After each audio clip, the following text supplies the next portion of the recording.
मंच में विराजमान जिनका हम सभी लोग उद्बोधन सुने, हमारे प्रदेश के ऊर्जावान और बहुत ही कर्मठ स्वास्थ्य मंत्री आदरणीय श्री श्याम बिहारी जायसवाल जी,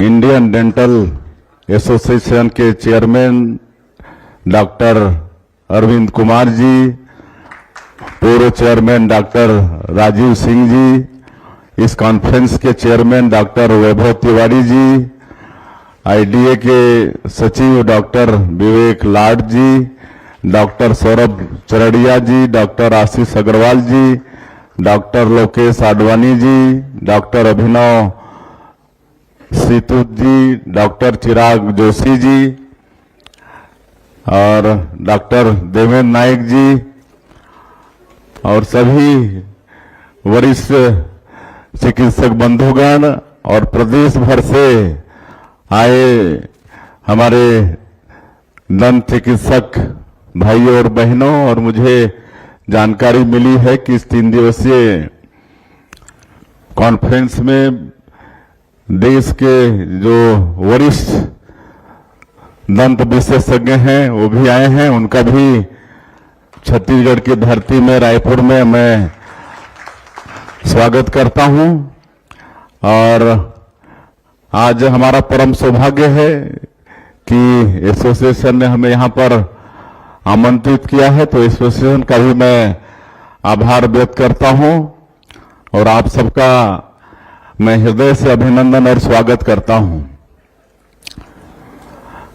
आदरणीय श्याम बिहारी जायसवाल जी, 20 महीनों में हमारी सरकार ने छत्तीसगढ़ को स्वस्थ रखने के लिए, छत्तीसगढ़ की 3 करोड़ जनता को स्वस्थ रखने के लिए जो काम हम लोगों ने किया है उसके विषय में विस्तार से बताएं हैं। वो बोलने के पहले हमसे पूछे कि कितना समय हम ले सकते हैं, तो चूंकि हमको बाहर भी जाना है और लेट भी हुए हैं तो हम बोले 10 मिनट में आप अपना पूरा उद्बोधन रखिए। तो अभी समाप्त किए तो हम फिर पूछे और हम सुन भी रहे थे, लेकिन 20 महीने में जो स्वास्थ्य के सेक्टर में हम लोगों ने किया है 10 मिनट उनके लिए कम ही हो गया, और थोड़ा समय मिलता तो और विस्तार से बताते। वास्तव में सौभाग्य है इस प्रदेश का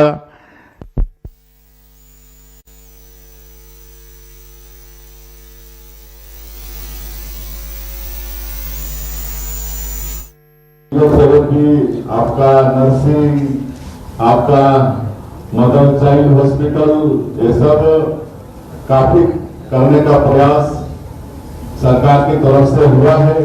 कि हम जानते हैं कि हेल्थ इज वेल्थ। जब छत्तीसगढ़ स्वस्थ नहीं रहेगा तो हम लोग विकसित छत्तीसगढ़ की कैसे बात करेंगे। और हमारे देश के यशस्वी प्रधानमंत्री श्री नरेंद्र मोदी जी वर्ष 2047 तक इस देश को विकसित भारत के रूप में खड़ा कर, और फिजियोथेरेपी, आपका नर्सिंग, आपका मदर चाइल्ड हॉस्पिटल, ये सब काफी करने का प्रयास सरकार की तरफ से हुआ है। काहे कि हम जानते हैं कि हेल्थ इज वेल्थ। जब छत्तीसगढ़ स्वस्थ नहीं रहेगा तो हम लोग विकसित छत्तीसगढ़ की कैसे बात करेंगे। और हमारे देश के यशस्वी प्रधानमंत्री श्री नरेंद्र मोदी जी वर्ष 2047 तक इस देश को विकसित भारत के रूप में खड़ा करने का संकल्प लिए हैं, तो हम लोगों का भी फर्ज बनता है छत्तीसगढ़ का कि हम लोग भी उसमें सहयोगी बने।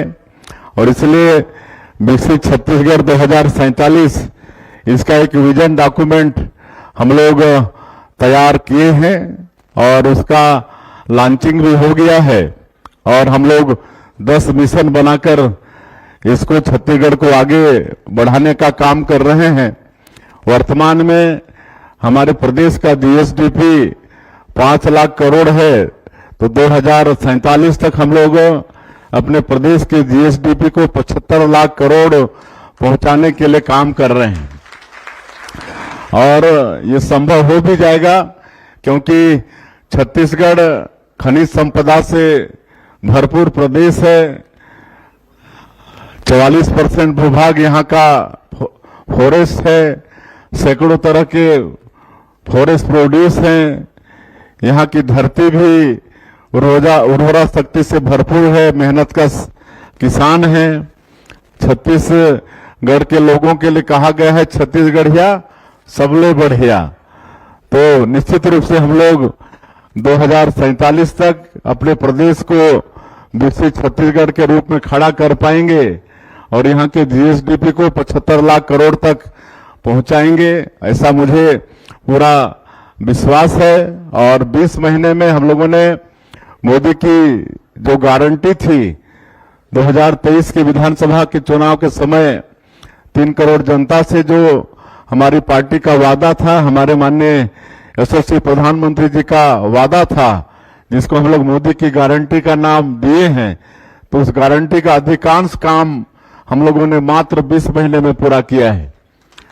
18 लाख लोग प्रधानमंत्री आवास से वंचित हो गए थे, तो 20 महीने में 18 लाख प्रधानमंत्री आवास की स्वीकृति दे चुके हैं। किसानों का वादा पूरा किए हैं। 2 साल से 3100 रुपया प्रति क्विंटल धान का कीमत दे रहे हैं, 21 क्विंटल प्रति एकड़ धान खरीद रहे हैं। 2 साल का बकाया बोनस भी दिए। महिला लोगों को आर्थिक रूप से सशक्त करने के लिए 70 लाख से ज्यादा हमारी विवाहित बहनों को, माताओं को महतारी बंधन का 1,000 रुपया हर महीना दे रहे हैं।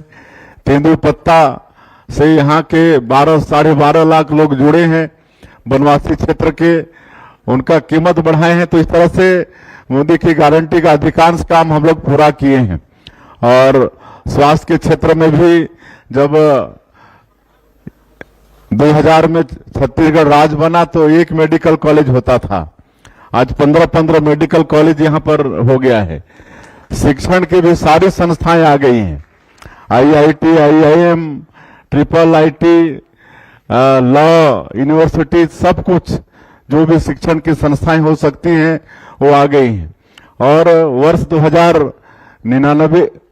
1999 में जब अटल बिहारी वाजपेयी जी प्रधानमंत्री बने तो हमारा भी सौभाग्य था कि सांसद के रूप में हम भी पार्लियामेंट में थे, तो हम लोग देखते थे वहां पर एम्स में, जो दिल्ली का एम्स है उसमें कितना प्रेशर होता था, पूरे देश भर के मरीज लोग जाते थे। तो हम लोगों ने निवेदन किया था माननीय प्रधानमंत्री जी से कि इसका ब्रांचेस आप अगर प्रदेशों में भी खोलेंगे तो यहाँ का प्रेशर कम होगा। और उस समय पहली किस्त में 6 एम्स प्रदेशों को मिले थे और छत्तीसगढ़ का सौभाग्य था कि 1 नवंबर 2000 में जब छत्तीसगढ़ राज्य बना तो हम लोग को पहली किस्त में ही एम्स मिल गया और आज वो भी हमारे छत्तीसगढ़ में विद्यमान है। तो इस तरह से स्वास्थ्य के क्षेत्र में लगातार छत्तीसगढ़ में विकास हो रहा है। आज भारत सरकार का जो आयुष्मान भारत कार्ड है, ये सब का फायदा भी मिल रहा है। अब वय वंदन योजना भी भारत सरकार से शुरू हुआ है। 70 साल के ऊपर के जो भी बुजुर्ग हैं, चाहे APL चाहे BPL किसी भी फैमिली के हों, अगर 5 लाख तक सुविधा लेना चाहते हैं तो उसकी भी सुविधा है। तो ये सब स्वास्थ्य के क्षेत्र में विकास के काम हो रहे हैं। माननीय प्रधानमंत्री जी ये चाहते हैं कि आदमी बीमार ही क्यों पड़े, उसके पहले ही उसकी चिंता हो जाए, इसलिए वेलनेस सेंटर वो भी स्थापित हुए हैं और वहां पर लोगों को ये सिखाया जा रहा है कि भाई आप बीमार पड़ो ही मत, इसलिए पहले से ही अपने हेल्थ की चिंता करो। आज जेनेरिक दवाई उसकी भी महत्ता बढ़ी है माननीय प्रधानमंत्री जी के कारण। आज हमारे डॉक्टर्स उसको भी लिख रहे हैं, बहुत सस्ते में जेनेरिक दवाई हमारे लोगों को मतलब मिल रही है। तो इस तरह से मेडिकल सेक्टर में काफी काम हुआ है और आप सब लोग डेंटल के क्षेत्र में हैं और हम सब लोग जानते हैं कि हम लोगों की मुस्कान, मानव की मुस्कान सबसे कीमती होती है और उसको सहेज के रखने का जिम्मेदारी आप सब लोग अपने हाथों में लेते हैं, तो ये समझ में आता है कि आप लोगों का पेशा कितना महत्वपूर्ण है।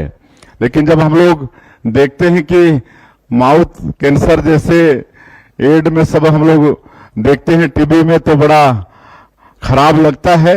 लेकिन ये सब पान मसाला वगैरह के कारण होता है। तो निश्चित रूप से ये 3 दिन के इस कॉन्फ्रेंस में सब पर भी चर्चा होगी, और आप लोग अगर समाज को इससे अवेयर करेंगे कि तंबाकू, पान मसाला ये सब दांत के लिए ठीक नहीं है, तो निश्चित रूप से उसका असर लोगों में होगा, ऐसा मैं मानता हूं। क्योंकि आप लोगों का बोलना ज्यादा वजनदार होगा, और निश्चित रूप से इस पर भी चर्चा इस 3 दिन के कॉन्फ्रेंस में होगी। और अभी जो एक ऐतिहासिक निर्णय हमारे माननीय प्रधानमंत्री जी ने जीएसटी में रिफॉर्म लाके किया है, जो 4 स्लैब थे जीएसटी के, उसको 2 स्लैब में 5 और 18 में लाके खड़ा किया है। इससे निश्चित रूप से हमारे देश के उद्योग धंधे और एग्रीकल्चर सेक्टर को भी लाभ होगा। लेकिन जो हानिकारक पदार्थ हैं, जैसे तंबाकू है, सिगरेट है, तो इसका मतलब जीएसटी में स्लैब वही का वही है, 40% ही है। तो ये हमारे प्रधानमंत्री जी की सोच को दर्शाता है कि हानिकारक ये जो पदार्थ हैं ये महंगे मिले तो कम से कम उसका लोग सेवन कम कर पाएं। तो इस तरह से सबकी चिंता होनी चाहिए कि हमारे लोगों का मुस्कान मतलब बराबर कायम रहे। और मैं ज्यादा नहीं बोलते हुए ये 3 दिवसीय कॉन्फ्रेंस की सफलता की मैं कामना करता हूं, और निश्चित रूप से हमारे छत्तीसगढ़ के लोगों को ये माउथ कैंसर जैसे बीमारी से और अपने दांत के रख रखाव में एक अच्छा मील का पत्थर साबित होगा ये कॉन्फ्रेंस, ऐसा मानता हूं। और मैं अंत में फिर से प्रदेश भर से आए हमारे सभी डेंटिस्ट का और जो देश के विभिन्न जगहों से हमारे विशेषज्ञ आए उनका सबका स्वागत करते हुए, और आप लोग इस कार्यक्रम में हमें बुलाए, इसके लिए एसोसिएशन का एक बार फिर से आभार करते हुए मैं अपनी बात समाप्त करता हूं। जय हिंद, जय छत्तीसगढ़। बहुत बहुत धन्यवाद सर। जोरदार तालियों से एक बार फिर से हम अभिवादन करें हमारे माननीय मुख्य अतिथि आदरणीय विष्णु देवसाय जी का।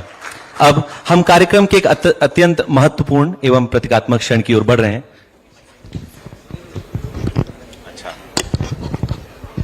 आदरणीय हमारे एसोसिएशन के पूर्व चेयरमैन 2 मांगे रखी हैं। एक तो डेंटल को आयुष्मान में, तो उसके लिए हमारे स्वास्थ्य मंत्री जी बता चुके हैं कि बहुत जल्दी दिल्ली से सेंट्रल टीम आने वाली है, तो उसके साथ बैठेंगे, बातचीत करेंगे, तो निश्चित रूप से ये मांग वहां पूरी होगी। और दूसरी यहां पर जमीन की मांग रखे हैं, तो उसके लिए भी जरूर विचार करेंगे। बहुत बहुत धन्यवाद।